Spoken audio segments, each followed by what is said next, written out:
So, what was so bad about Canaan? Here's some insight on it, which is very, very interesting.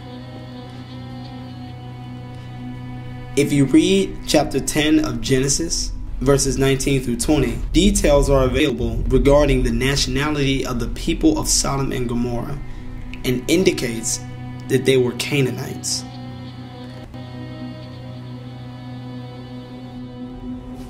The religion of the Canaanites. Baal was their principal god. Ashtoreth, Baal's wife, their principal goddess.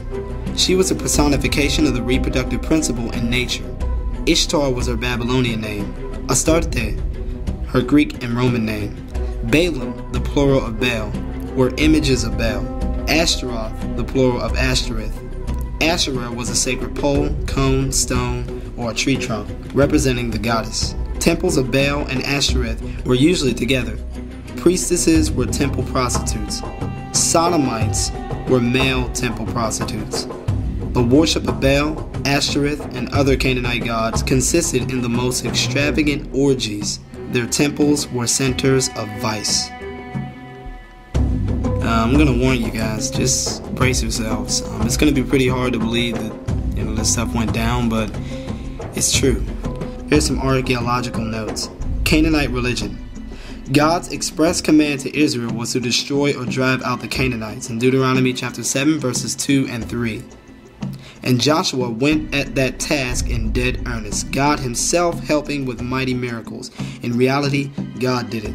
In excavations at Gezer, McAllister of the Palestinian Exploration Fund in 1904 to 1909 found in the Canaanite stratum, which had preceded Israelite occupation about 1500 BC, the ruins of a high place. Now, just to let you guys know, you're going to hear about that in the Bible all the time, these high places. Basically, Israel didn't have a temple at that time, and so they used the pagan temples to do their religious worship to God. So the ruins of a high place, quote unquote, which had been a temple in which they worshipped their god Baal and their goddess Ashtoreth. It was an enclosure 150 by 120 feet, surrounded by a wall open to the sky, where the inhabitants held their religious festivals. Within the walls were 10 rude stone pillars, 5 to 11 feet high, before which the sacrifices were offered.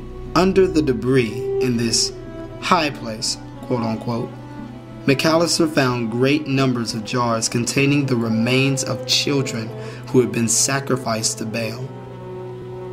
The whole area had proved to be a cemetery for newborn children.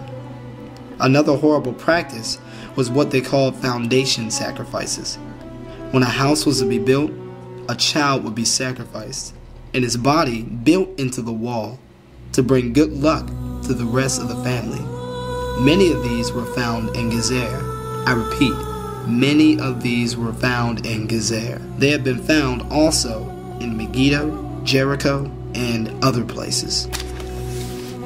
That's a lot of places. Also in this high place, under the rubbish, McAllister found enormous quantities. Yes, it does read enormous. McAllister found enormous quantities of images and plaques of Ashtoreth with rudely exaggerated sex organs designed to foster sensual feelings. So, Canaanites worshipped by immoral indulgence as a religious rite in the presence of their gods, and then by murdering their firstborn children as a sacrifice to these same gods.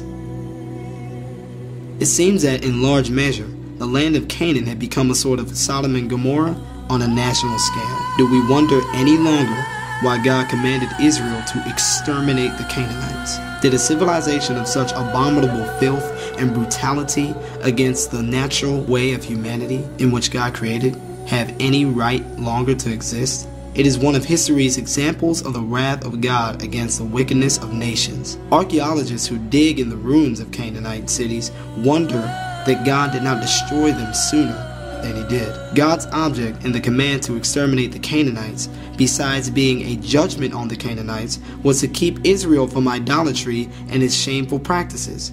God was founding the Israelite nation for one grand specific purpose of paving the way for the coming of Christ by establishing in the world the idea that there is one true living God.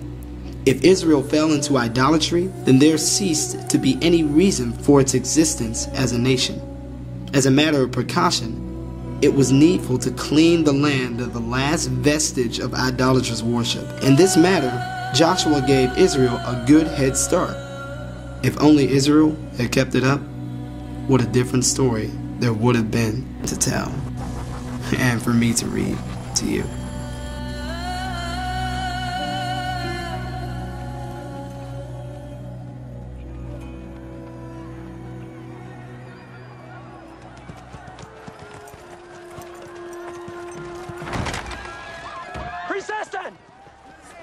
Miss Aston!